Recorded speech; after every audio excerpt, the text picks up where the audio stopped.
Hey guys, this is Leviterra, a game I've been working on for about a year now. Before we dive in, don't forget to subscribe, and if you want to support the project and help me release Leviterra on Steam, the Patreon link is in the description. Now, let me explain what Leviterra actually is, and how it turns into something way bigger than I ever expected. So let's go backwards.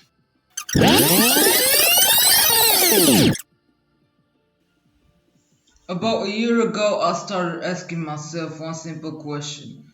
What is my dream game? I kept thinking, planning, and imagining, and eventually I came up with an idea that was honestly too ambitious. At the time, I thought it would be easy. That idea became Leviterra. The name comes from Levi, which means levitation, and terra, which means terrain. So the core concept is floating terrain, or floating islands, inside a never-ending universe. The pronunciation also has an Arabic tone, because I wanted the name to feel ancient and timeless. Floating islands weren't just a style choice, they also helped me avoid the things I hated working on early on, like complex gravity systems and movement physics. On top of that, I wanted alien planets, alien creatures, completely unique worlds. But back then, everything was still very random. I didn't even know if this would work at all. But my old self said, just start now. After 6 months, I had completed around 40% of the game. That version was a prototype, mainly focused on testing ideas, systems, and limits. But as I kept working, something became clear. My ideas grew bigger. My brain went, this is too basic, too random, this can go way deeper. So instead of deleting the project, I made a different decision. I kept working in the same project, but I started rebuilding and replacing systems. Over time, around 80 to 90% of the prototype code and logic was rewritten as the version for Leviterra became clearer. The prototype slowly evolved into the real version of my dream game. The new version of Leviterra is way more complex. It's no longer a random game. It's a full Darwin-style universe evolution simulation, where everything works throughout logic, biology, and simulation, not pure randomness. Leviterra became something like a plant evolution and survival simulator, running across planets and floating islands. This meant heavy systems, massive calculations, and serious performance challenges. Sometimes I stayed awake for nights optimizing the game because I'm like I'm developing on a potato laptop. Sometimes starting the game itself required core time, step-by-step simulation, and progress-style loading instead of instant execution. But in the end, that struggle became a blessing because Leviterra is now optimized for low-end potato PCs like the one I have. The game is mostly CPU heavy, uses minimal GPU power, and runs with low poly visuals, clean lighting, and efficient rendering. Now let's talk about one of the biggest features in Leviterra, the Plant Evolution Simulator. Every planet, not like every planet, but planets that are past a history that made them habitable, starts with a very primitive plant.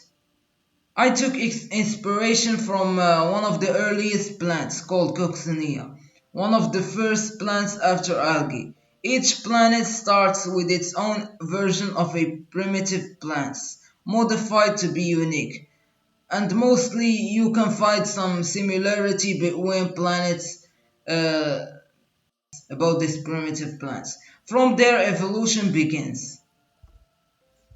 So the evolution stages are stage 1 primitive life. A basic plant appears on the planet. Stage 2, a mutation. The primitive plant mutates into multiple new plant types, increasing biodiversity. Stage 3, extinction. Each plant has an extinction rate. Only plants that adapt to the environment survive. But survival isn't just about weather. It's about environment, minerals, and events. Plants are affected by soil, minerals, sunlight, weather, planetary events. Planets can be hit by asteroids and comets. They distribute minerals like phosphorus, nitrogen, calcium, potassium, magnesium. Without these impacts, a planet can be infertile, even with perfect weather, just like Earth billions of years ago, when comets delivered water. Plants in Leviterra don't just exist, they react. Lack of nitrogen or magnesium, leaves weaken and fall. No phosphorus, roots can't absorb nutrients. Plant dies. Root length affects nutrient absorption. Each plant has unique evolutionary traits. So the mineral rules are simple. Leaves health depends on nitrogen and magnesium. Roots and absorption depends on phosphorus. Stem strength depends on calcium, and regeneration and recovery depends on potassium. Plant also manage moisture. Some involve soft to hard stems, like a cacti, that thrives in hot climates and stores moisture. Others involve hard stems like tree trunks. They don't store moisture, but they resist cold environments. I also added another major feature, the weather system. And this is where Leviterra becomes much more realistic. Because planets in Leviterra move in perfect circular orbits.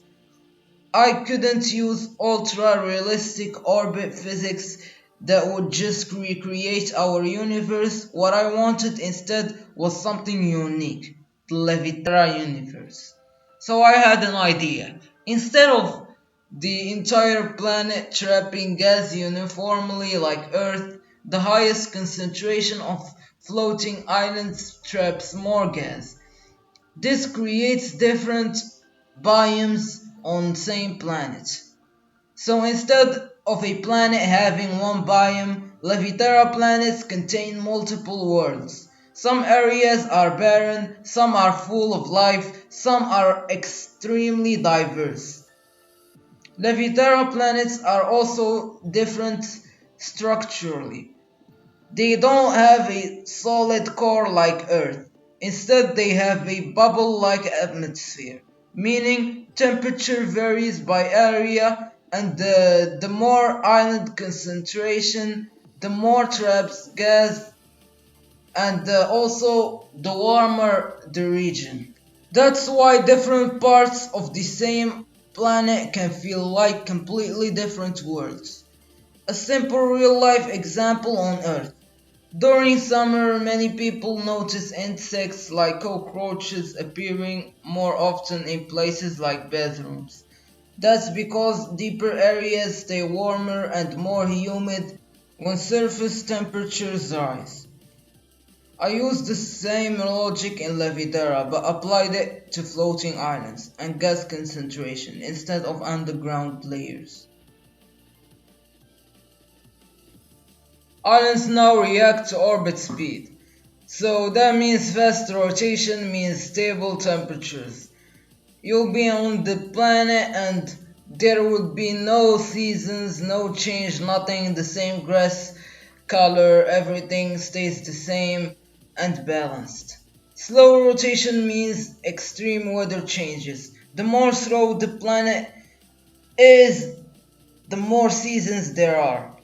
You know what I mean? So, a planet, if it was slow as hell, islands will get different seasons.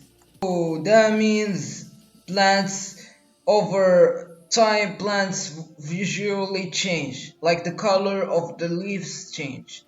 Fast forward one Leviterra year, which is 8640 minutes,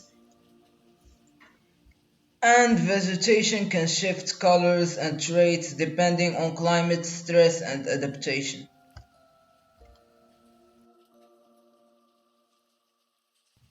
This update caused serious lag. The main issue was that plants were still active even when the player couldn't see them. So I implemented a camera bounce prediction system. So plants outside the camera are fully disabled. Their evolution is calculated using a prediction model. When reactivated, their stats are updated based on how much time passed. This keeps performance stable without breaking the simulation.